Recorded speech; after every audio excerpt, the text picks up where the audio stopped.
Hashtag craquage avant de démarrer la vidéo avec mon thé. Voilà, je me suis préparée parce que ça va être long. En tout cas, hello la MIFA, j'espère que vous allez bien et j'espère que vous gardez la pêche malgré le confinement et tout ça.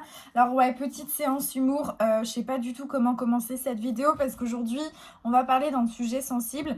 Franchement, cette vidéo, la MIFA, ça fait très très longtemps que j'avais envie de vous la faire, mais j'ai vraiment très longtemps hésité en fait pour vous la proposer parce que tout simplement j'avais peur.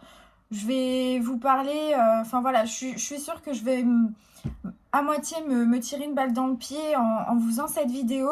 Et je sais que ça va, il y a des personnes à qui ça ne va pas plaire, je sais qu'il y a des personnes qui vont peut-être mal le prendre ou que ça va décevoir, je sais pas.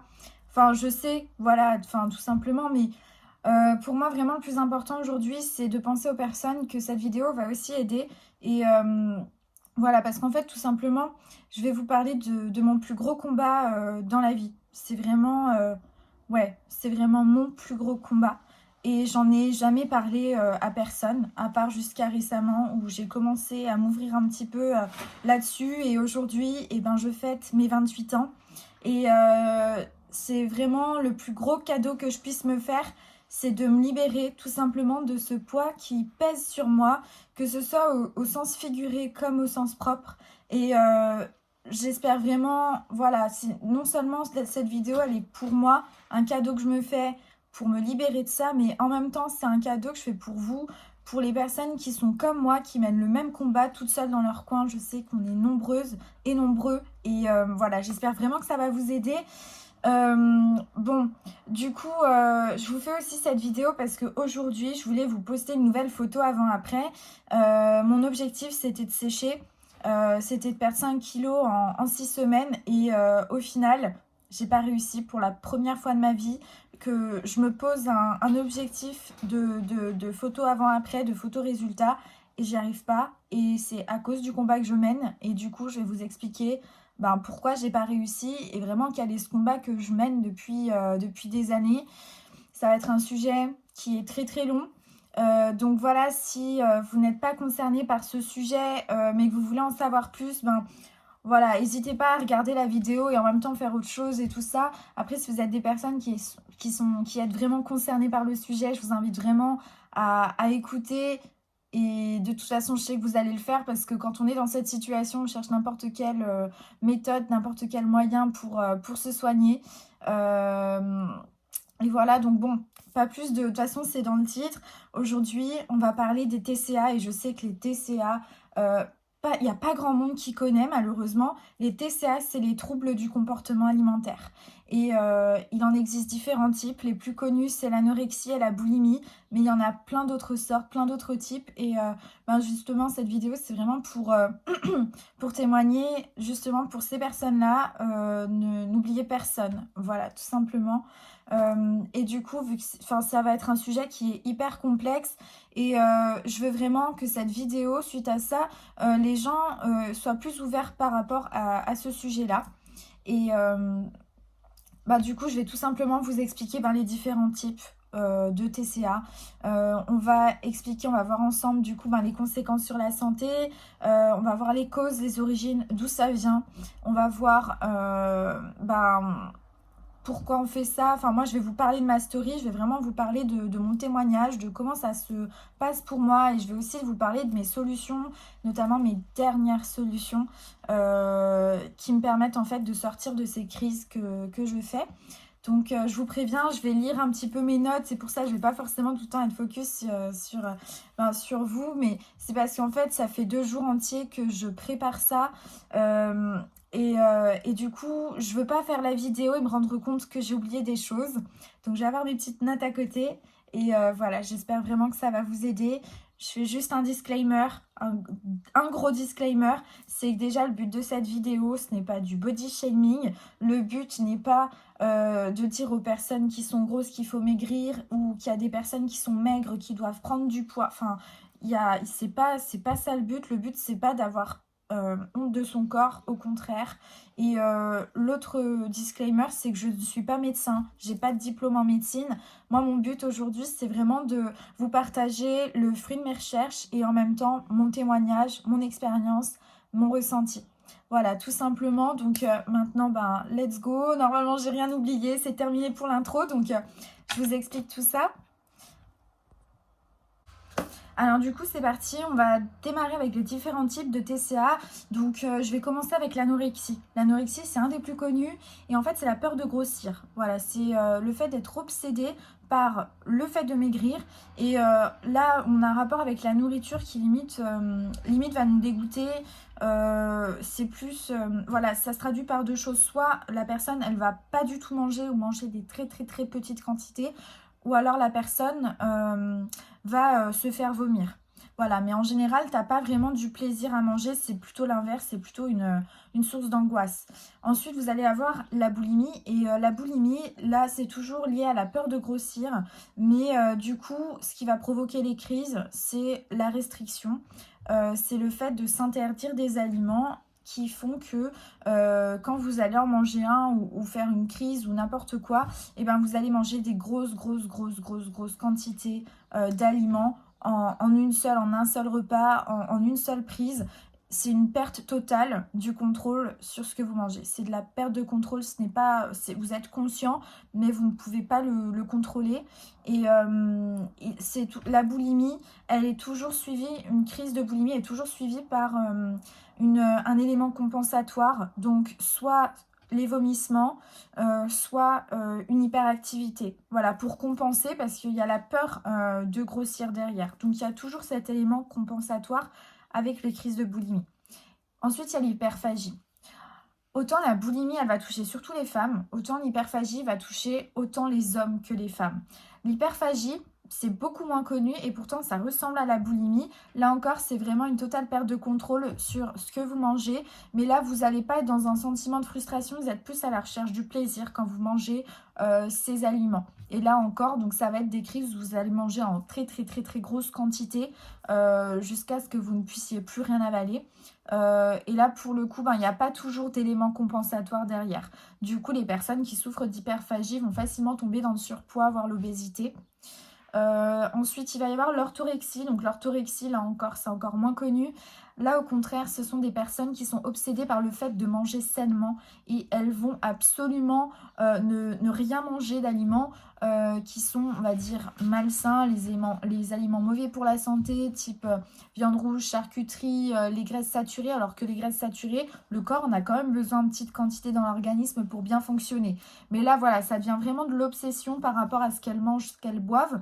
Et du coup, elles, ça leur porte plutôt préjudice au niveau de leur vie sociale. Parce que du coup, elles ne vont pas au resto, ce genre de choses. C'est très compliqué de manger avec une personne qui est orthorexique. Ensuite, il va y avoir le méricisme ou la rumination. Ça porte deux noms, donc le méricisme ou la rumination. Et ça, c'est le fait de régurgiter ce qu'on vient d'avaler. C'est le fait de le refaire. Enfin, tu viens d'avaler, en fait, tu vas le refaire venir dans ton palais, tout simplement pour remastiquer ce que tu étais en train de manger, pour le plaisir de ce que tu étais en train de manger, mais sans devoir apporter des calories en plus. Et du coup, ça, c'est un truc que tu fais de manière consciente. Mais pareil, tu peux pas le contrôler. C'est conscient, tu sais que tu es en train de le faire, mais tu peux pas le contrôler. Et là, pareil, ça porte des préjudices au niveau des relations sociales parce que du coup, comme tu le contrôles pas, le fait de manger avec quelqu'un, ça devient une angoisse. Après, il va y avoir les compulsions nocturnes. Donc, les compulsions nocturnes, c'est des personnes qui vont se réveiller dans la nuit pour faire une crise, pour manger des grosses quantités d'aliments. Et là, en fait, ça va être plus des facteurs qui sont liés à la peur du noir, les angoisses nocturnes, la peur du sommeil, enfin toutes les peurs liées au sommeil, la nuit, le noir et tout ça.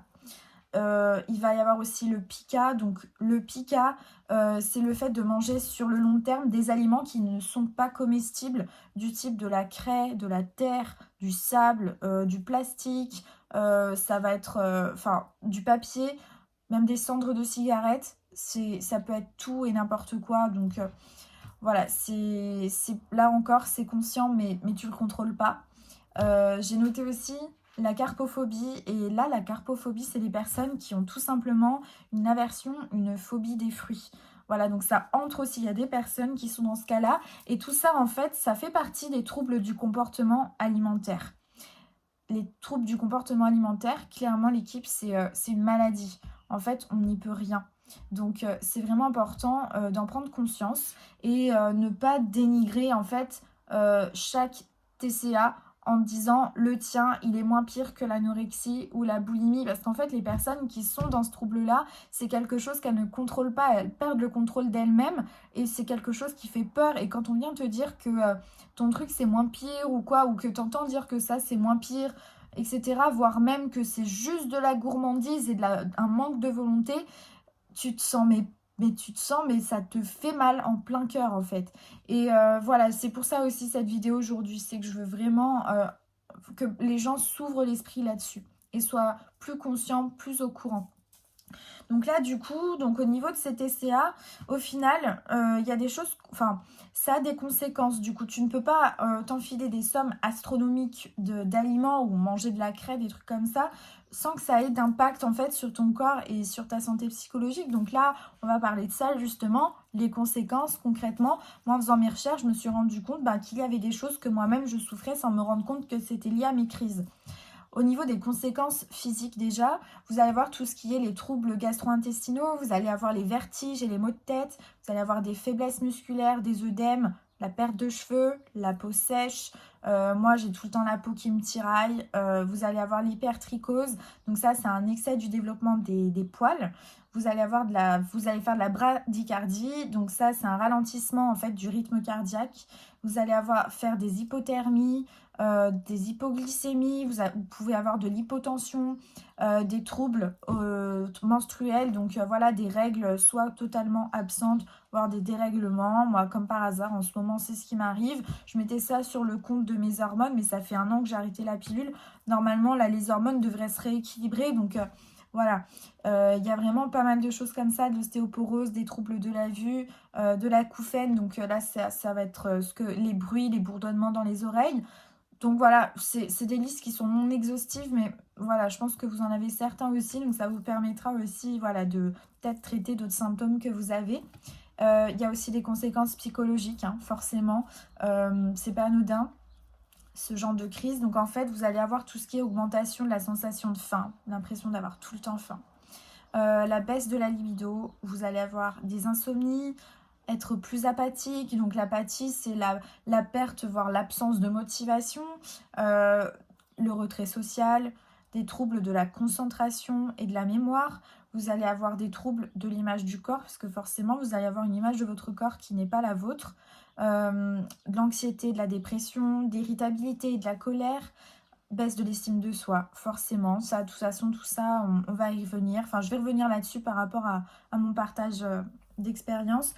Donc voilà, tout ça n'est pas anodin, c'est pourquoi c'est hyper important de traiter, en tout cas, voilà, d'essayer d'agir contre cette maladie, même si c'est très compliqué, parce que du coup, on va voir les origines maintenant.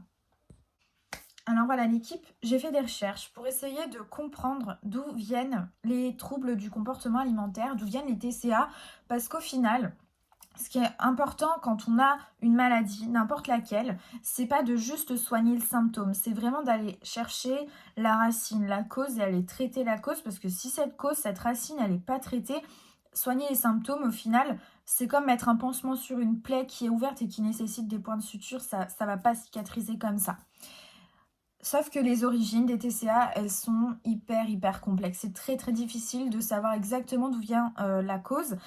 Et en plus de ça, il s'agit notamment d'éléments multifactoriels. En général, il n'y a pas qu'une seule cause, il y en a plein. Et les personnes, du coup, qui sont malades, elles présentent malgré tout des similitudes au niveau de leur caractère, de leurs émotions, de leur comportement, qui va favoriser en fait l'apparition des TCA sur le long terme. Notamment les TCA, elles se développent, elles apparaissent plutôt au cours de l'adolescence, voire à l'âge adulte, quand on entre dans la période adulte. Et du coup, au niveau de ces facteurs-là qui peuvent jouer là-dessus, qui peuvent favoriser l'apparition du coup des TCA, il va y avoir d'abord le contexte familial. L'équipe, tout ce que vous apprenez à vos enfants, c'est à ce moment-là, enfin tout ce qu'ils apprennent, tout ce qu'on apprend en étant enfant, on le ressort plus tard à l'âge adulte. Ça crée notre personnalité pour le long terme. Donc quand je parle de contexte familial, il y a toutes les croyances, tout le genre de choses où ton enfant il va mal, tu vas lui donner une glace pour le consoler. Et ben ça, tout de suite, dans ton enfance, dès ton enfance, tu apprends que la nourriture est un réconfort. Donc ça, tu as de fortes chances pour que ça se traduise en TCA. Moi, voilà, c'est ce qui s'est passé pour moi. Je vous en parlerai après plus en détail, même si attention, voilà, même je le redirai plus tard. Mais voilà, moi j'en veux vraiment à personne, j'en veux pas à mes parents, au contraire, je suis très contente de l'éducation que j'ai eue. Et du coup, mais voilà, faut prendre conscience de ça pour ne pas ne reproduire ce genre de petits comportements, voilà, qui peuvent avoir de grosses conséquences plus tard. Et après, au niveau du contexte familial, il y a tout simplement aussi voir des personnes très proches de nous qui souffraient aussi de TCA et en fait, tout simplement, on reproduit les mêmes schémas. Il va y avoir aussi le fait d'avoir une mauvaise image de soi ou une mauvaise estime de soi. Ça aussi, ça augmente les risques d'avoir des TCA. Vous allez avoir tout ce qui est le souci de réussite et de performance, le perfectionnisme. Donc voilà, au final, dû à toujours l'image que l'on renvoie. Les difficultés à s'affirmer aussi, ça peut mener à des TCA. Le fait d'avoir une très très forte sensibilité, ça aussi ça provoque des TCA. Et il va y avoir aussi tout ce qui est les événements donc traumatiques, les violences, abus, maltraitance, accidents, ce genre de choses. Donc ça c'est vraiment les origines qui vont subvenir, on va dire plutôt à l'enfance, l'adolescence, qui crée notre personnalité et qui fait que plus tard ça nous déclenche des TCA.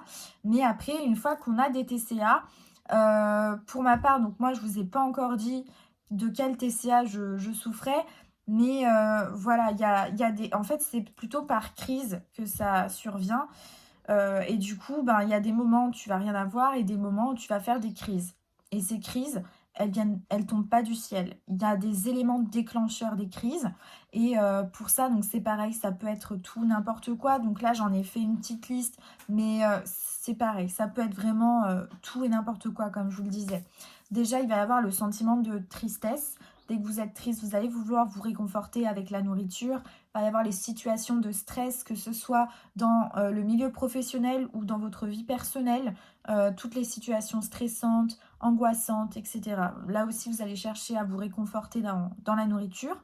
Vous allez avoir aussi tout ce qui est les sentiments de frustration en général. Voilà, quelque chose t'arrive, t'aurais aimé que ça se passe de cette manière-là, au final ça se passe pas de cette manière, donc tu te sens frustré. Du coup, ben, pareil, réconfort dans la nourriture. Mais il y a aussi la frustration liée plutôt à la privation due à un régime alimentaire. Ça aussi, ça mène à déclencher les crises. Là, tu vas avoir envie d'un gâteau, tu vas te dire non, je ne le mange pas, je dois sécher. Et ben le lendemain, et ben tu vas y penser pendant toute la journée. Le lendemain, tu vas aller à la boulangerie, tu vas t'enfiler 5 gâteaux d'affilée. Voilà, c'est ce genre de choses-là. Ça peut être lié à une personne aussi, une personne qui vous provoque ces crises. Ça peut être, enfin en tout cas, c'est pas la personne qui le fait exprès. Là encore, c'est nous en fait, c'est cette personne déclenche chez nous sans le vouloir des crises. Ça peut être aussi pour combler un manque, un vide, voilà, que l'on ressent suite à la perte de quelqu'un, suite à une rupture. Donc le fait de manger, ça va être pour remplir et combler son vide. Il va y avoir tout ce qui est les sources d'ennui. L'ennui en général, quand tu t'ennuies, que tu manques d'objectifs, pareil, tu vas penser qu'à la nourriture en fait pour te combler, là encore. Et la fatigue. La fatigue, l'épuisement. Ton corps, il a besoin de compenser. Il va compenser avec la nourriture pour lui apporter de l'énergie. Et ça, ben, si tu es sujet au TCA, et ben, ça te déclenche des crises en fait.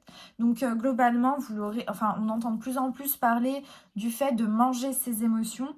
Et ben les TCA, c'est carrément ça. C'est que dès que tu as une émotion qui est trop violente, que tu n'arrives pas à contrôler, tu vas la calmer avec la nourriture, sauf que tu sais très bien que c'est pas ce qui est bon pour toi.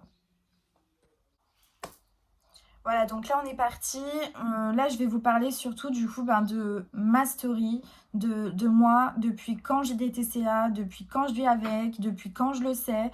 Voilà, en tout cas, bon c'est pas le plus facile, je vais faire au max, je sais même pas, j'ai pris des notes, mais je sais même pas par où commencer là comme ça. Tout ce que je sais, c'est que c'est une maladie et ça, il faut s'en rendre compte. Le but de cette vidéo, c'est vraiment faire comprendre aux gens qu'il s'agit vraiment d'une maladie. On est malade, les personnes qui en souffrent, on est malade, c'est psychologique.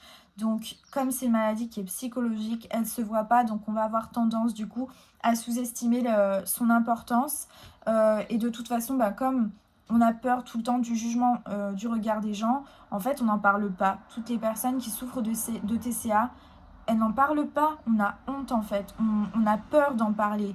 On a l'impression qu'on n'est pas normal et en fait, on ne se rend pas compte qu'on est beaucoup, beaucoup, beaucoup de personnes à être dans cette situation-là. Donc, mon but là aujourd'hui, c'est vraiment d'enlever ce tabou qu'il y a sur les TCA, donner du courage à ceux qui en souffrent d'en sortir et aussi faire comprendre aux gens que la boulimie, l'hyperphagie, toutes ces choses-là, ce n'est pas une fausse excuse parce qu'on est trop gourmand ou qu'on manque de volonté, c'est une fucking maladie, vraiment. Donc, allez, bon, bah c'est parti, je vais me lancer, moi. Du coup, par rapport, voilà, j'ai réfléchi, donc c'est un truc récemment que j'ai fait, j'avais jamais fait jusque-là, mais réfléchir en fait aux causes. Qu'est-ce qui a provoqué chez moi ces TCA? Pourquoi moi je fais des TCA? Et donc j'ai réfléchi un petit peu à ce qui s'était passé pendant mon enfance. Donc voilà, je vais vous le partager un petit peu avec vous. Le but, encore une fois, ce n'est pas de faire un reproche ou quoi que ce soit à mes parents parce que franchement, je sais qu'ils ont fait du mieux qu'ils pouvaient pour m'élever. Et moi, je suis très très contente de l'éducation que j'ai eue, des valeurs qui m'ont été transmises. Et voilà, je kiffe mes parents, je les aime plus que tout. Donc voilà, le but, c'est vraiment pas ça. Le but, c'est vraiment de donner un avis objectif sur ce qui se passait et qui a pu jouer sur le fait de me faire développer des TCA plus grandes. Et pour que vous puissiez vous-même faire le lien avec votre vie, votre enfance et essayer de comprendre. Parce que malgré tout, le fait de comprendre et d'accepter, c'est un premier pas vers la guérison. Donc déjà de base, il y a toujours eu des problèmes de poids dans ma famille, du surpoids notamment, surpoids, obésité, voilà, la totale. Et tous les problèmes de santé liés à ça, que ce soit notamment diabète, cholestérol et plein d'autres choses. Et au final, mais les femmes dans ma famille, je les ai toujours vues au régime. Voilà, moi j'ai toujours vu ma mère en période soit de régime ou pas de régime. Donc toujours faire le yo-yo avec son poids. Il y a eu des opérations pour perdre du poids à cause de l'obésité. Voilà, en tout cas, toujours focus sur le poids. Mais en même temps, très gourmand, manger beaucoup de sucre, de choses comme ça. Donc voilà, des comportements déjà avec la nourriture qui n'étaient pas sains et que du coup, forcément, j'ai reproduit. Il y a des personnes qui sont proches de moi, du coup, qui souffrent aussi de TCA. Et ça, je le vois, je repère maintenant ces comportements-là, j'arrive à le reconnaître chez les gens. Donc ça aussi, j'ai dû peut-être voir des choses quand j'étais petite et du coup, ça s'est répercuté plus tard. On reproduit le schéma au final de nos parents. Ça, c'est un truc dans la psychologie qui est abordé.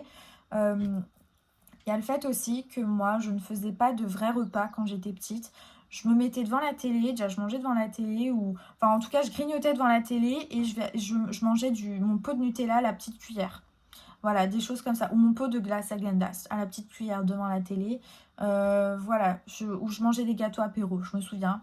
Gâteaux apéro devant la télé. Donc ça, c'était du grignotage. Au moment du repas, je mangeais rien. Moi, j'étais vraiment la fille. On me disait tout le temps, Cindy, elle aime rien, elle ne mange rien. À part mes cochonneries, je mangeais rien. Donc pour moi, en fait, c'était normal tout ça. Donc ça aussi, ça favorise du coup, plus tard, ça aide à favoriser les TCA. Et puis après, il y a aussi le fait, donc ça c'est un petit peu en dehors de la nourriture, mais c'est le fait d'avoir été éduquée de manière stricte. Et du coup, on m'a appris à être une petite fille modèle. Voilà, je devais tout faire bien. En fait, moi j'avais la pression, je le ressentais comme ça. Je sais que c'est pas ce que voulaient mes parents, mais moi je le ressentais comme une pression de devoir toujours être parfaite, de ne jamais répondre, de toujours obéir, de ne rien réclamer, voilà, tout ça, tout ça. Et ça aussi, du coup, ce modèle de perfection, de devoir tout contrôler, donc ça aussi, je me suis dit, ça pouvait engendrer aussi. Voilà, donc bon, je vais m'arrêter là, je pense que ça vous donne déjà un aperçu de la réflexion qu'il faut faire sur vous-même, sur votre enfance et voir un petit peu du coup par où commencer, voir ce qui pourrait expliquer du coup comment vous en êtes venu à débloquer, enfin à développer des TCA. Le but aussi, c'est de vous faire prendre conscience que comme ce genre ce genre de trouble, en fait, ça vient aussi de ce qu'on apprend quand on est enfant. Ben, si vous-même, vous avez des enfants ou si vous voulez en avoir, et ben, gardez ça en tête pour éviter voilà, toutes ces petites erreurs qu'on peut faire en mode ton enfant, il pleure, il est triste, ne lui propose pas une glace pour se réconforter, propose-lui de dessiner ou propose-lui d'écrire, propose-lui d'autres sources de réconfort voilà, quand il va mal. Bon, du coup, maintenant, concrètement, moi, je crois que je vous ai toujours pas dit, du coup, de quel TCA je souffrais.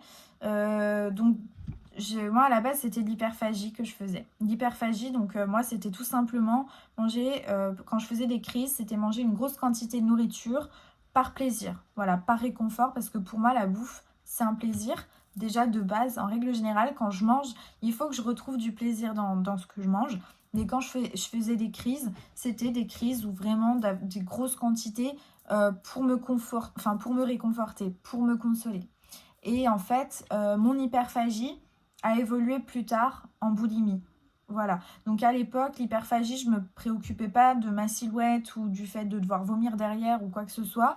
Et ensuite, ça s'est transformé en boulimie, où la boulimie, c'était plus des crises liées à la frustration, à la privation, et toujours élément compensatoire derrière pour ne pas, enfin pour contrôler mon poids. Donc ça a été crescendo en fait au niveau de mes crises.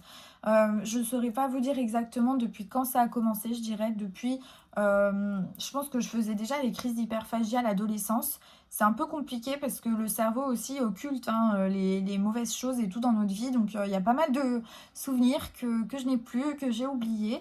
Donc en tout cas, je dirais que c'est entre l'adolescence et le passage à l'âge adulte et là où ça s'est plus augmenté, c'est à mon entrée à la fac quand je me suis mise à habiter toute seule. Parce que forcément, je vous rappelle, les TCA, on se cache, on ne le dit pas, on n'en parle pas, on n'en parle même pas à nos copains ou à nos petites copines, on n'en parle pas, on n'en parle même pas à nos amis limite. En bref, t'en parles à personne en fait, t'es seule avec tes TCA en fait. Donc voilà, moi je dirais que ça a surtout commencé à la fac. Et comme je vous le disais, je faisais jamais de crise devant quelqu'un, c'était toujours caché. Toujours aujourd'hui, il y a peu de monde qui le sait, même si j'ai commencé récemment à en parler. Parce que du coup, quand tu fais des crises comme ça, tu as honte. Tu as vraiment honte de toi. Mais donc ça, j'y reviendrai plus tard. Et en plus de ça, moi, je suis quelqu'un d'hypersensible. Donc en fait, je gère très très très mal mes émotions. Pour un rien, je pleure. Moi, je suis contente, je pleure. Je suis triste, je pleure. Je suis en colère, je pleure. Tout le temps, je pleure. Donc voilà, bon ça c'est un truc que j'arrive mieux à gérer mes émotions maintenant, donc j'arrive mieux à le contrôler. Mais voilà, c'est vrai que quand t'es hypersensible, ben, t'es facilement sujet au TCA, le moindre truc qui te contrarie, paf, c'est bon, la bouffe. Et du coup, voilà, donc moi, à la moindre contrariété, au final, pendant ma vie, quand j'étais vraiment... enfin voilà, à la moindre contrariété, en fait, je faisais des crises d'hyperphagie. Ça pouvait être avec... Enfin, c'était du coup tout le temps quand j'étais seule chez moi. Et en fait, j'engloutissais tout ce que j'avais dans mes placards ou dans mon frigo, plutôt des trucs sucrés, forcément. Sinon, ben, tu vas pas te faire des crises sur des carottes. Et quoique, parce que c'est pas contrôlé. En fait, moi, à ce moment-là, comme je mangeais mal à la fac, j'avais toujours des biscuits, du Nutella, du chocolat, des choses comme ça. Et en fait, j'engloutissais tout. Et c'était, en fait, il y a vraiment tout qui passe et c'est une perte de contrôle. Et c'est pas juste, tu vas manger un petit carré de chocolat et après c'est fini. C'est vraiment, tu as le besoin de finir ce que tu as commencé. C'est pas juste, ou même c'est pas juste te manger 3 ou 4, non, 3 ou 4 carreaux de chocolat, non, c'est la tablette entière que tu dois finir. Un paquet de chips, tu dois le finir. C'est vraiment le fait de cette pulsion de vouloir finir. Et c'est une pulsion, c'est plus fort que toi. Tu ne la contrôles pas, tu la vois arriver, mais c'est comme un tsunami. Tu la vois arriver et moi j'étais bloquée, je pouvais rien faire. C'était paf, fallait que j'aille manger en fait.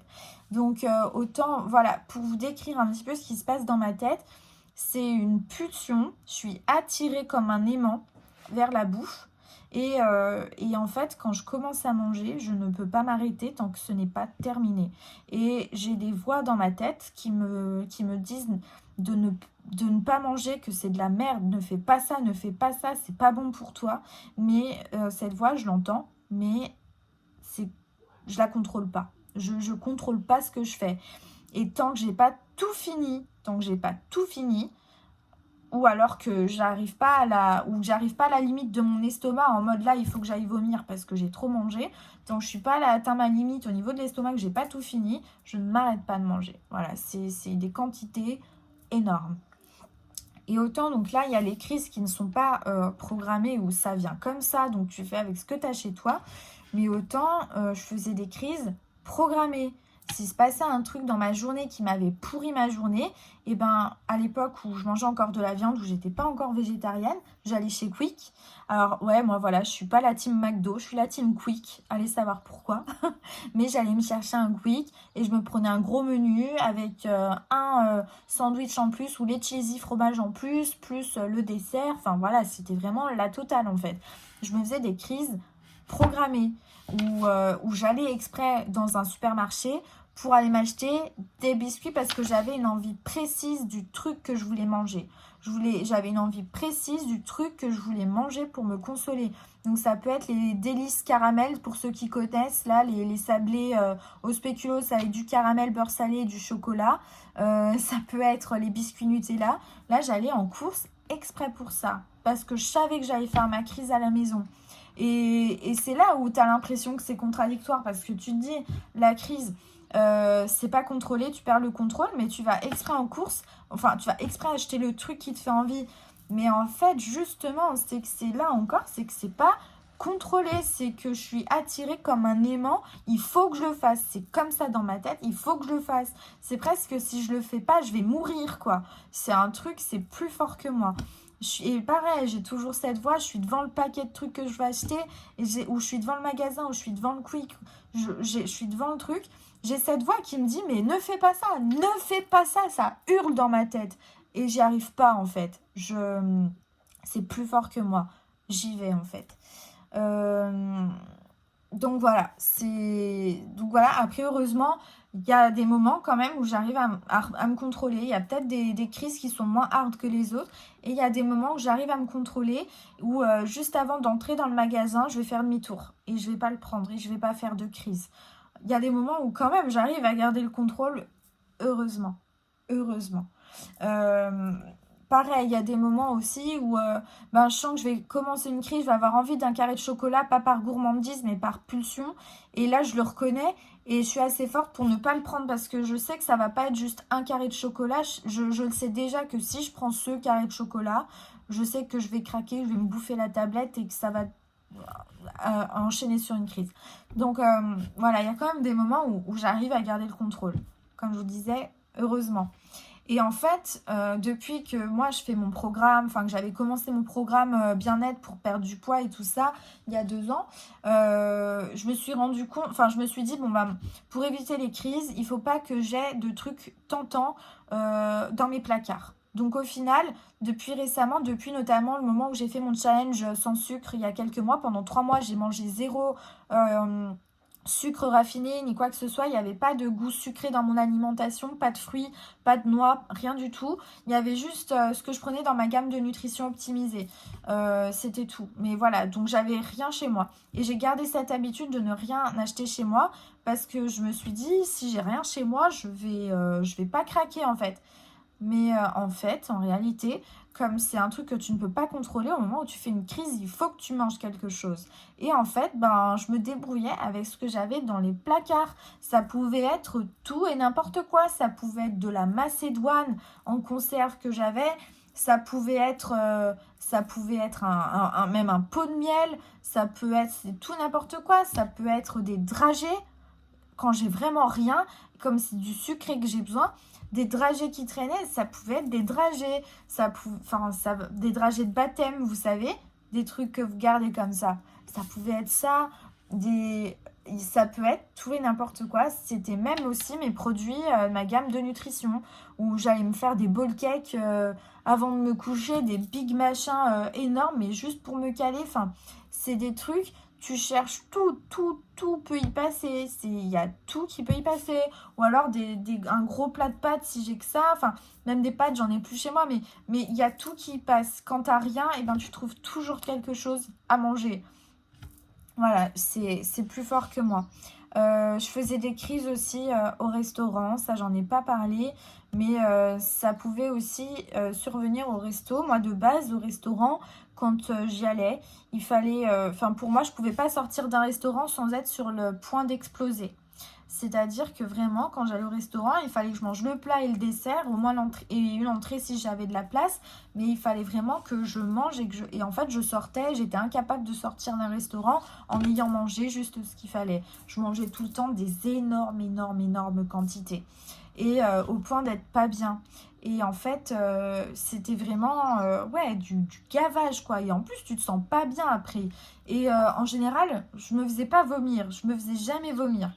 Mais c'est arrivé une fois que dans le restaurant, au moment du dessert, je dois aller vomir. C'était pas forcé, il a fallu que j'y aille parce que là, mon corps, il refusait tout, j'avais dépassé ma limite. C'est quand même hard au restaurant, tu vas dans les toilettes du resto pour vomir. Et ça, c'est un truc qui m'a marqué. Et c'était en été 2018, donc il n'y a pas si longtemps que ça. Donc voilà, c'est des choses, tu te sens pas bien après ça. Et pour vous expliquer, ouais, ce que je ressens au niveau enfin, de ce que je ressens au moment où je perds ce contrôle-là, où je fais des crises. Donc je vous expliquais, il y a tout ce système de voix et tout ça qui se met en place dans ma tête. Mais ce que je ressens au moment, c'est du désespoir parce qu'il y a la partie de moi qui cède et la partie de moi qui veut résister. Il y a du dégoût. Il y a du dégoût, il y a ce besoin compulsif de finir ce truc-là, la culpabilité directe. La culpabilité, tu t'en veux, tu te flagelles, tu t'insultes, t'es dur envers toi-même. Franchement, t'es dur, t'as une basse estime de toi. Vraiment, en fait, tu te sens comme une merde. Je suis désolée, j'aime pas parler, surtout dire des gros mots devant une vidéo et tout, mais tu te sens vraiment comme une merde. Et forcément, tu vas pas aller en parler aux gens parce que toi-même, tu te sens comme une merde. Donc, tu dis que si que t'en parles aux gens, que les gens, tu vas les dégoûter de toi et ils vont penser comme toi. Donc, t'en parles pas. Et t'es seule avec ta merde. T'es seule avec ton désespoir. T'es seule là-dedans. Et tu te sens mal, même après, ben, physiquement, parce que forcément, t'as mal au ventre, t'es pas bien, psychologiquement, t'es détruit. La confiance en toi, et ben, tu la perds totalement. Euh, donc voilà, mais au début, ben, comme je vous le disais, je ne me faisais jamais vomir. Et en fait, ça évolue en boulimie. À partir du moment, en fait, aujourd'hui, je vais être vraiment en totale transparence avec vous, hein. Ça fait partie de mes valeurs, la transparence. Je me rends compte que quand je dis pas les choses, je me sens mal. Donc là, je vous déballe tout comme ça vient. Les crises de boulimie, elles ont commencé après avoir fait mon programme de remise en forme. En fait, voilà, j'ai commencé et là, pendant plusieurs mois, ça a jamais... En fait, pendant très longtemps, je suis restée sans faire de crise. Pendant très longtemps, j'allais très bien parce que j'étais trop fière de moi de réussir à manger sainement, de pas être frustrée, je me prenais pas la tête sur la nutrition, je mangeais tout ce que j'aimais, j'avais le temps de cuisiner, mais je cuisinais sain et du coup, j'ai facilement perdu 7 kilos de graisse. Et au final, moi qui étais en début de surpoids, en démarrant mon programme, eh ben, j'ai réussi à atteindre une silhouette où j'étais fine, j'étais assez sèche, j'étais à un peu moins de 20% de graisse et je me sentais trop bien. Et du coup, j'ai pas fait de crise. Ça faisait très longtemps. Je pense que c'était jamais arrivé que pendant aussi longtemps, je ne fasse pas de crise et je pensais que j'étais guérie. Et en fait, après, il s'est passé des choses où forcément, en fait, tu ne peux pas empêcher les situations stressantes, angoissantes dans ta vie. Tu peux pas. La vie, elle est comme ça, elle est faite de ce genre de passage-là. Et en fait, c'est là que je me suis rendu compte que je n'étais pas guérie. J'ai refait des crises.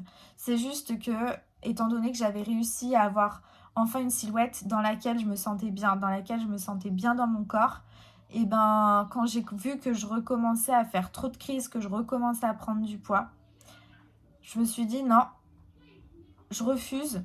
j'ai pas fait autant d'efforts pour me récupérer la silhouette que j'avais avant.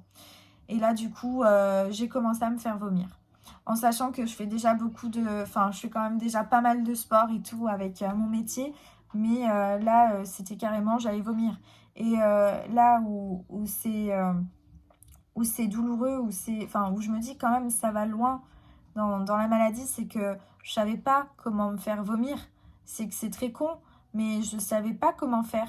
Et en fait, je galérais, j'ai appris, j'ai trouvé des méthodes. Genre quand ma crise, c'était sur des biscuits secs, des biscuits secs, ça ressort pas comme ça. Je parle en toute transparence, si ça te dégoûte, franchement, passe un petit peu plus loin. Mais j'ai même appris à revomir des aliments comme ça, type biscuits secs. Parce que voilà, des techniques, tu vas jusqu'à chercher des techniques pour réussir à mieux vomir et à mieux éliminer tout ce que tu as mangé pendant ta crise. C'est n'importe quoi. C'est n'importe quoi. Et voilà. Et du coup, moi, clairement, mes crises, forcément, bon, elles ont repris à ma séparation.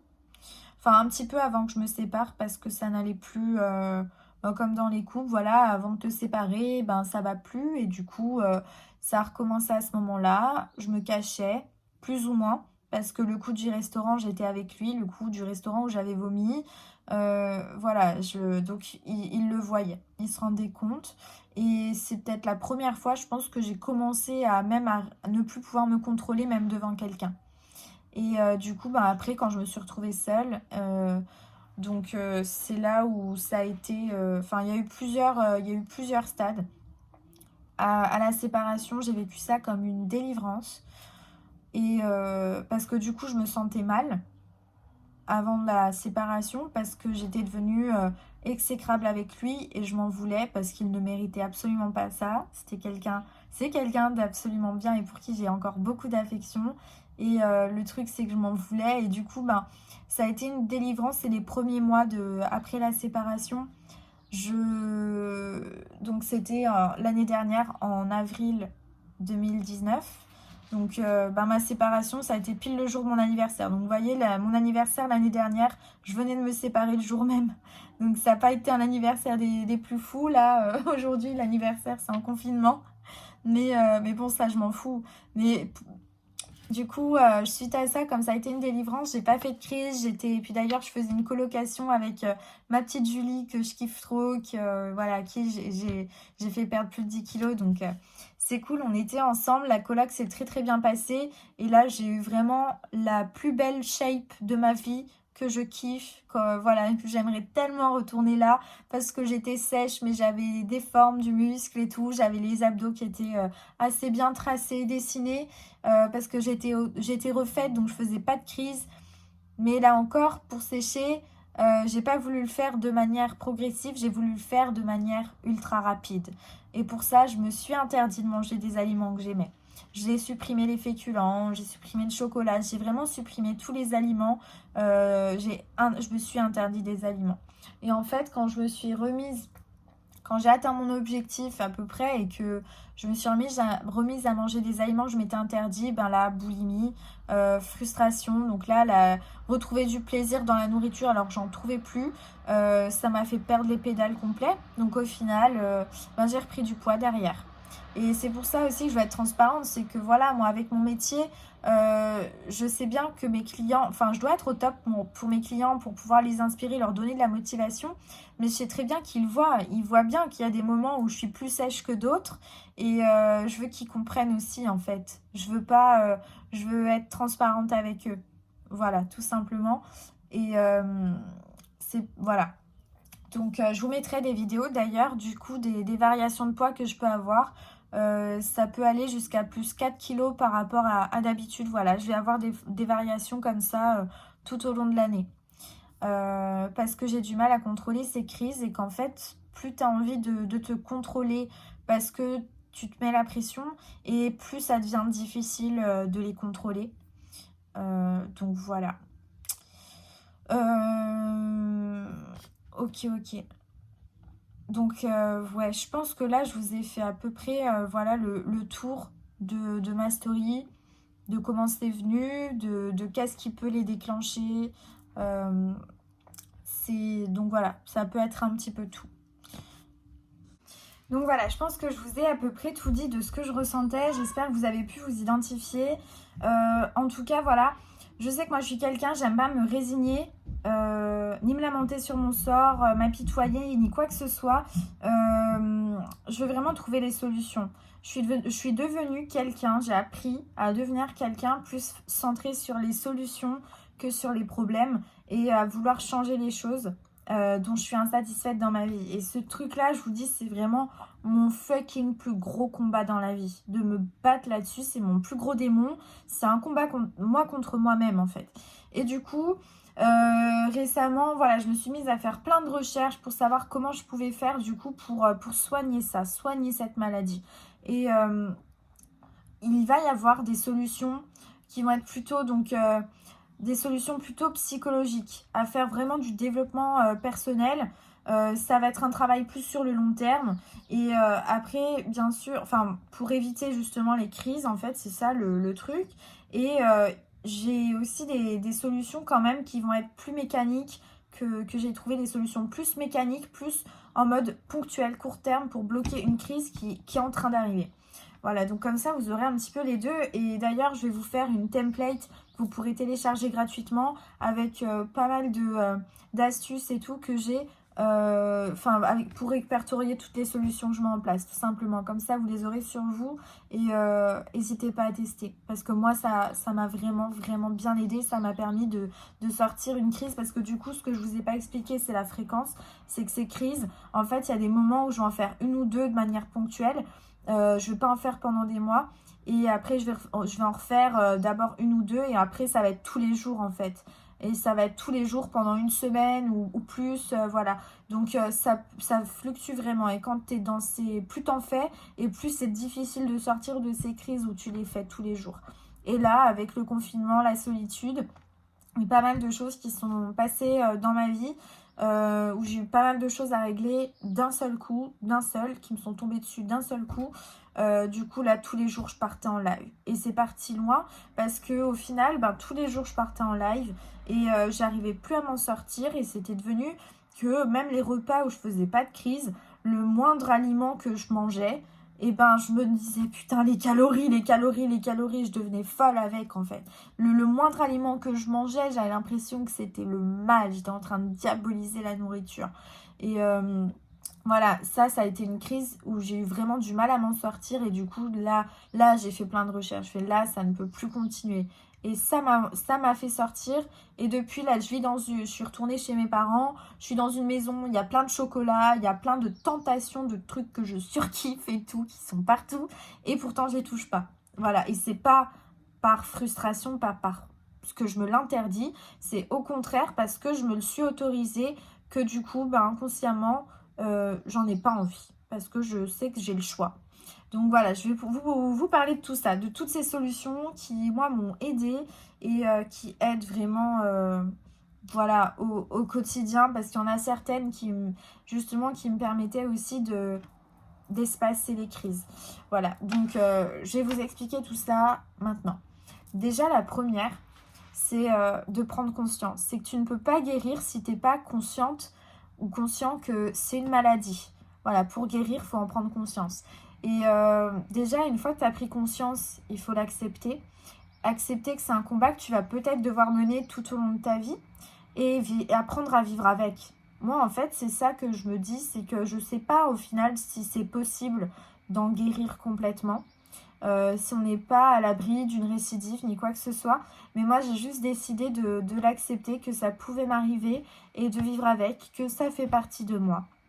Et parce qu'au final, plus tu essaies de garder le contrôle dessus et plus tu pars en couille. Donc juste, si je dois faire une crise, je vais faire une crise et puis basta, relâcher la pression en fait par rapport à ça.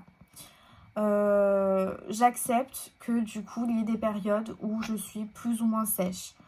On verra. C'est la première fois de ma vie où vraiment je suis en mode, je dépose les armes, j'arrête de me battre contre, je vais être indulgente envers moi-même. On verra du coup, affaire à suivre sur le long terme. Mais du coup, voilà, j'accepte tout ça. Ensuite, il y a le fait d'identifier les causes. Voilà, et essayez d'identifier la cause et les crises qui vous déclenchent ces crises.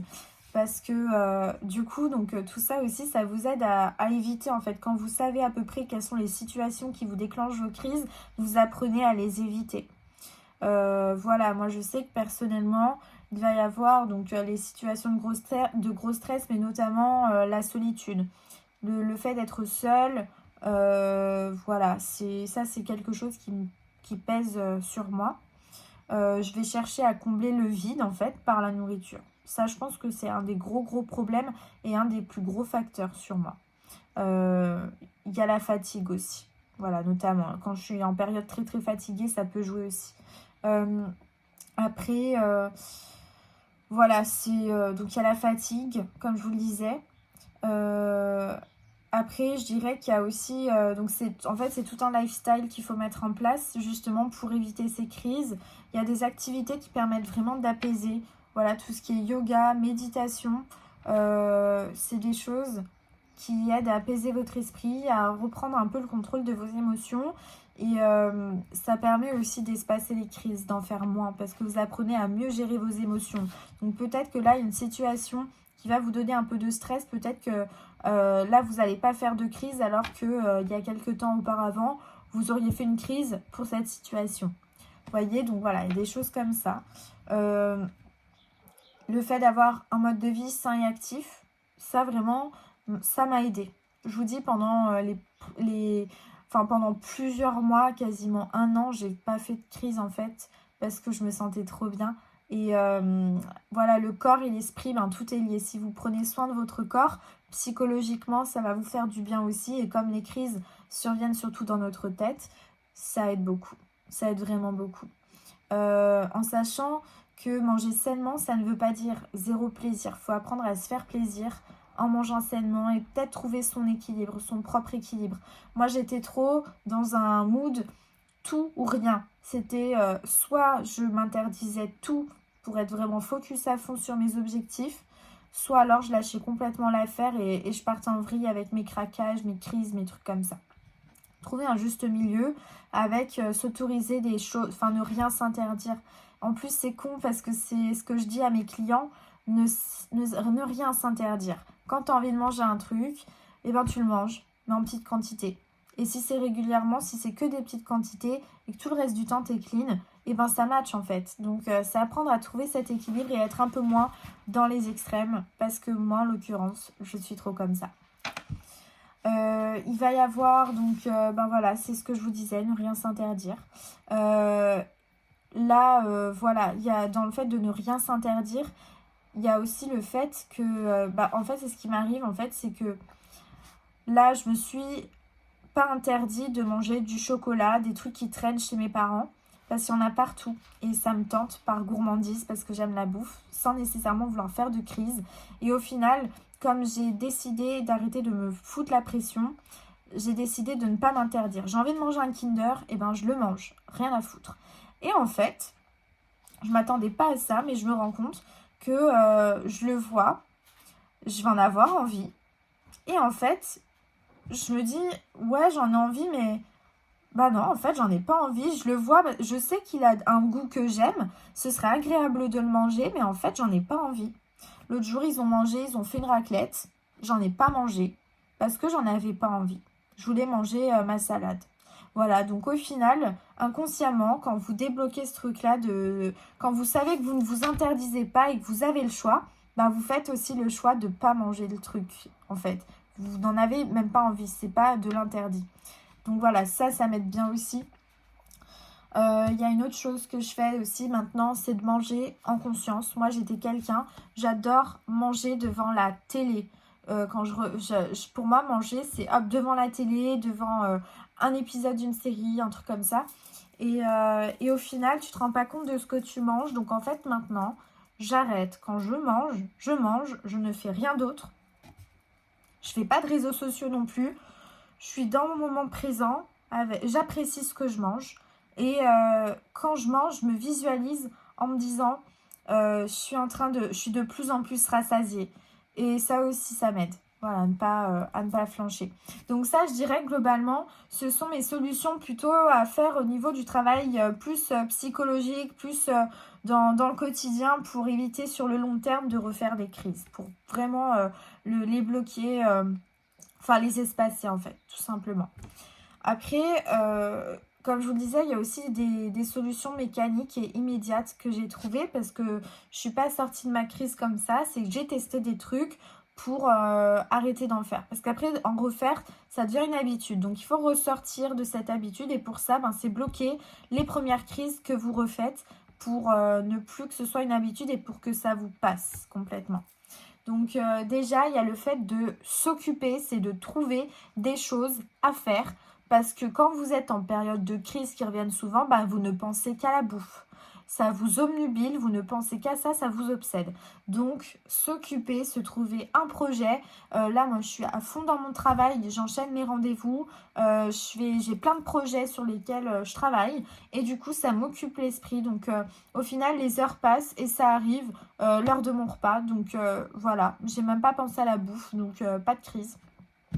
Donc, ça, c'est important. Évitez les moments justement à trop regarder la télé où vous faites rien parce que c'est ces moments-là où vous avez envie de grignoter. Voilà, la télé, c'est un truc qu'on est nombreux à faire. C'est une habitude de manger devant la télé. Tu vas au cinéma, on te vend des trucs à manger. Et ben voilà, c'est une habitude. Donc voilà, ne pas rester à juste regarder la télé. Après, il y a une deuxième solution. C'est avant, quand tu as envie de manger un truc. Quand tu sais que tu as envie de manger un truc, ben justement, c'est te demander déjà si c'est de la faim ou si c'est une pulsion. Comme ça, rien que le fait d'avoir cette réflexion, tu dis ah ouais, c'est une pulsion, je vais pas le manger. Moi, j'arrive à me contrôler comme ça, de cette manière-là, rien qu'en me posant cette question-là. Et en fait, le tout, même si c'est dur, c'est de résister à la première bouchée. Quand tu te poses cette question, tu arrives à savoir si c'est de la faim et que par gourmandise, tu as envie de terminer ton repas avec ton petit carré de chocolat noir, juste par plaisir pour être calé ou quoi. Alors que si c'est une pulsion, tu vois que c'est une pulsion, tu sais que si tu manges ce carré de chocolat, tu vas pas t'arrêter à juste ce carré. Alors que contrairement à la première option, si c'est un choix, si tu dis j'ai envie de terminer mon repas avec mon petit carré de chocolat, tranquille, tu manges ton carré de chocolat et c'est fini, t'as pas envie de te manger la tablette. Quand tu sais que c'est une pulsion, tu sais que dès que tu vas manger ton carré, tu vas pas pouvoir t'empêcher de finir la tablette. Donc voilà, le tout, c'est juste de résister assez pour ne pas manger ce premier truc et ne pas te mentir à toi-même, où tu sais que si tu le manges, tu sais que tu vas engloutir le reste. Donc si tu arrives à être assez fort pour ne pas manger cette première bouchée qui va déboucher sur tout le reste, parce qu'après le sucre aussi est une addiction, donc dès que tu en manges, ton corps en réclame derrière. Voilà, donc moi il y a ça aussi qui m'a pas mal aidé. Il y a le fait aussi, ce que je fais maintenant, c'est d'écrire ses émotions. En fait, c'est un truc, pour moi, au final, c'est de la logique. Quand je me suis posée, que j'ai réfléchi, on dit que on parle de manger ses émotions. On voit la nourriture comme un refuge. Et du coup, je me suis dit, pourquoi ne pas essayer de trouver autre chose pour me réfugier, pour me consoler quand je suis pas bien, plutôt que la nourriture. Donc en fait, j'ai remplacé ça par l'écriture. Et du coup, j'ai un carnet que j'ai tout le temps sur moi. Et quand j'ai envie de faire une crise, eh ben, j'écris dans mon carnet. J'écris dans mon carnet ce que je ressens à l'instant T. J'écris que j'ai envie de faire une crise, que j'ai envie de m'engloutir tout mon paquet de beurre de cacahuète, enfin mon pot de beurre de cacahuète. Enfin, j'écris tout et j'explique pourquoi. J'écris, voilà, il s'est passé ça, ça m'a perturbée, ça me donne envie de manger parce que ça me rend en colère, ça me rend... Et en fait, j'écris tout ce que je ressens. J'écris toutes mes émotions, mes sentiments. Et en fait, je me suis rendu compte en faisant ça, en relisant mes notes après, que c'est souvent les mêmes choses qui me déclenchent ces crises. Donc ça vous permet de mieux identifier votre cause, comme je vous le disais au début, pour pouvoir éviter après de vous retrouver dans cette situation. Donc voilà, juste remplacer votre envie de manger, enfin votre réconfort dans la nourriture par autre chose. Ça peut être l'écriture ou autre chose. Moi voilà, je préfère écrire mes émotions maintenant. Après, il y a d'autres actions comme par exemple boire une grande tasse de thé à la fin de mon repas. Ça, c'est un truc qui m'aide parce que du coup, ça me remplit. Donc, un peu moins envie de manger derrière. Et même ce que je fais, c'est qu'après ma tasse de thé, je vais me brosser les dents. Se brosser les dents, le goût de dentifrice. Tu sais qu'après t'être brossé les dents, tu ne dois pas manger pour pas gâcher l'effet du brossage de dents. T'as nettoyé la bouche. Voilà, ça aussi, c'est un truc. Après chaque repas, même après une collation, je vais me brosser les dents pour me couper l'envie de manger encore, ne serait-ce que par gourmandise. Voilà, c'est une fois que tu t'es brossé les dents, bah, t'as plus envie. Donc voilà. Je pense que là, donc ouais, j'ai fait le tour de tout ça. Et après, donc il y a une autre chose, c'est que ça, donc c'est des solutions que je vous propose qui vous permettent d'espacer votre crise, qui vous permettent de sortir d'une crise, qui peuvent vous empêcher qui peuvent vous empêcher d'avoir une crise. Mais si la crise, elle est inévitable, parce que malgré tout, c'est quelque chose qui est très difficile à contrôler. Ça demande vraiment un gros contrôle de soi, de résister. Si vraiment la crise, elle est inévitable, que tu fais ta crise, et ben juste accepte. Accepte que tu as fait une crise. Et là, à ce moment-là, ben, parle à ton enfant intérieur et console-le, rassure-le, explique-lui que c'est pas grave. Moi, je me parle à la 3e personne, je me parle comme si j'étais ma propre petite sœur. Et je me dis, Cindy, c'est pas grave, lâche prise. C'est pas grave, c'est ok, tu sais que ben, ça peut t'arriver, et ben ça arrivera plus, voilà. Occupe-toi l'esprit, fais des choses que tu aimes, c'est pas grave, c'est juste de la nourriture, ce n'est pas grave. Voilà, et surtout ne te flagelle pas et sois bienveillant envers toi-même, comme si tu l'étais, comme si tu parlais à une personne que t'aimes. Donc voilà, moi je me parle à la 3e personne et ça aide, parce qu'au final, après, plus tu te flagelles, plus tu t'engueules toi-même, et moins tu as confiance en toi, plus tu te crées des crises parce que tu te fais la pression, tu te mets la pression et tout ça. Donc au final, ça sert à rien de te flageller, donc autant être bienveillant envers toi. Et puis après, je dirais que faut relâcher la pression. Enfin, quand tu vois que tes crises, elles sont trop rapprochées, que tu n'arrives plus rien à contrôler, comme là, moi, ça me tapait sur le système, et ben accepte de relâcher la pression et de mettre ta diète de côté pendant quelques temps. Accepte de peut-être reprendre 1 ou 2 kilos, tu vois, et de faire une vraie pause sur la nutrition et de manger sans te préoccuper des calories, des proportions, ni quoi que ce soit, pendant un temps.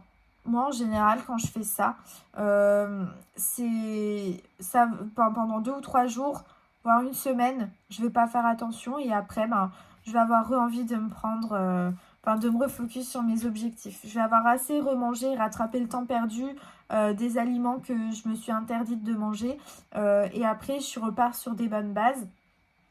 Il faut faire ça. Voilà, peut-être pourquoi pas oser faire cette pause et accepter de faire cette pause, parce qu'au final, quand t'as le cul entre deux chaises, entre putain, la diète ça me saoule, j'y arrive plus, mais en même temps, ouais, mais en même temps, ce ventre, j'en peux plus, parce que moi, mon ventre, c'est mon gros complexe, et ben du coup, voilà, t'es partagé entre les deux, entre tu veux tenir ta diète, parce que ton ventre il te dégoûte, mais t'y arrives pas, et tu veux, enfin voilà. T'as le cul entre deux chaises, donc accepte de reprendre du poids, de reprendre peut-être un peu du ventre, mais de mettre ta diète de côté, tu te fais plaisir et après tu vas avoir envie toute seule de reprendre, de repartir sur des bases saines. Voilà, donc j'espère vraiment que ces solutions en tout cas vous auront aidé. De toute façon, je vous remets tout au propre dans le template, comme ça pourra aussi vous aider, vous les aurez avec vous et essayez de tester un petit peu tout et voir ce qui marche pour vous. Voilà, du coup, j'espère vraiment, l'équipe, que cette vidéo vous aura plu, que ça vous aura permis d'y voir plus clair sur les TCA, d'être plus conscient et d'être plus au courant du sujet. Et j'espère que pour les personnes qui en souffrent, ça vous aura aidé d'avoir un nouveau témoignage, de voir que vous n'êtes pas seul. Et je vous garantis qu'on est très nombreux dans ce cas-là. Et je pense qu'il ne faut pas hésiter à en parler, parce que le fait d'en parler, ça permet d'extérioriser tout ça. Et je pense que plus tu gardes les choses pour toi et plus c'est difficile d'en sortir. Le fait d'en parler, c'est aussi de dédramatiser. Là, je vous en parle sans pleurer. Je vous en parle tranquille. Et je sens déjà que ça m'aide. Je me sens plus légère. Et voilà, n'hésitez pas à en faire de même de votre côté. S'il y en a qui ont envie de partager et tout avec moi, Franchement, y a aucun souci. Je serais ravie d'en parler avec vous. En tout cas, voilà, je sais que moi, la décision que j'ai prise, que je n'avais pas forcément prise avant, c'est que là, j'ai décidé d'accepter ce qui se passe, d'accepter ça. Et que ce serait peut-être un combat à mener toute ma vie.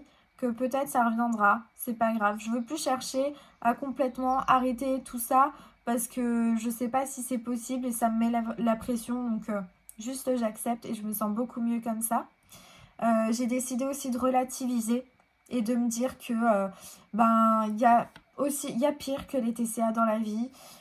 Et de me dire que malgré mes TCA, malgré tout, j'arrive à contrôler un poids qui est bon pour ma santé. Que j'arrive quand même, il faut que j'arrête de me regarder avec des yeux genre trop sévères et de me comparer à d'autres personnes que j'apprécie qui sont plus sèches que moi et qui arrivent plus facilement à rester sèches, qui n'ont pas ces problèmes de plaisir dans la nourriture et tout ça. J'essaie voilà, de relativiser et de me dire que quand même ma silhouette, aux yeux de la majorité des gens, elle est quand même pas mal. Moi-même, c'est beaucoup mieux, je me sens quand même toujours mieux dans mon corps d'aujourd'hui que le corps que j'avais il y a 2 ans quand j'ai démarré mon programme de remise en forme. Donc voilà, juste je relativise et je suis contente envers moi-même. Je me fais des compliments. Je m'aime. Hashtag je suis fleur. Voilà, Chloé Bloom, c'est aussi une nana, une youtubeuse qui m'inspire grave par la bienveillance et par la transparence dont elle fait preuve. Elle parle voilà de tous ces problèmes, ou elle parle aussi de ses solutions, surtout parce que parler des problèmes juste pour être négatif, c'est pas du tout ça le sujet, c'est parler de ses problèmes pour avancer là-dessus et les traiter. Voilà, donc elle a créé le mouvement Je suis fleur, je me sens fleur aussi. Merci Chloé. Franchement, allez regarder un peu ses vidéos aussi, elles sont vraiment top. Et du coup, voilà, moi j'ai décidé de ne plus me cacher, je vais être transparente. N'hésitez pas à en faire de même si vous sentez que ça peut vous aider. Je voudrais qu'il n'y ait plus de tabou par rapport à ça, que les gens n'ont plus peur d'en parler quand ils souffrent de ces TCA. Voilà, c'est pas une honte, c'est une maladie. Plus vite vous le comprendrez et vous l'accepterez, mieux ce sera pour vous et votre bien-être et votre confiance en vous. Parce que vous ne le contrôlez pas, ce n'est pas votre faute, c'est une maladie, ce n'est pas vous. Ce n'est pas votre personne qui agit, c'est autre chose.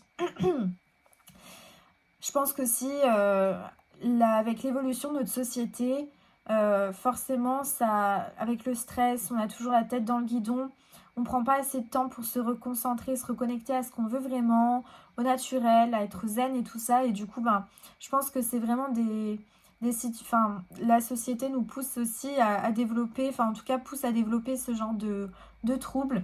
Et voilà, ne vraiment pas hésiter à se remettre en question sur notre mode de vie, peut-être relâcher un petit peu la pression aussi, peut-être se mettre à des activités qui nous font du bien et qui sont zen. Je me suis même remise au dessin, voilà, peut-être que je vous partagerai un peu en story les dessins que je fais, mais voilà, faire des choses qui vous font du bien, tout simplement, et qui n'ont rien à voir avec votre body ou votre silhouette ou quoi que ce soit, ou votre santé, juste faire des choses qui vous font du bien, c'est important. Voilà, j'espère que ce témoignage et que mes astuces vous auront aidé en tout cas. N'hésitez pas à me dire voilà, si c'est le cas, si ça vous a aidé. J'espère vraiment que vous avez pu... Ouais, j'espère vraiment que ça va vous aider. Pour moi, ce qui compte, c'est pas les personnes qui vont prendre ça mal.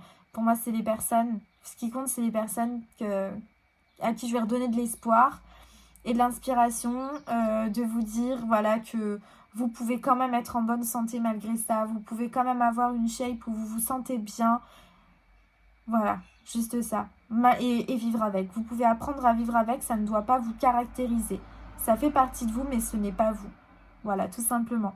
En tout cas, je vous souhaite à tous voilà, de passer une excellente journée et à très très vite. Que ce soit sur les réseaux ou en vrai.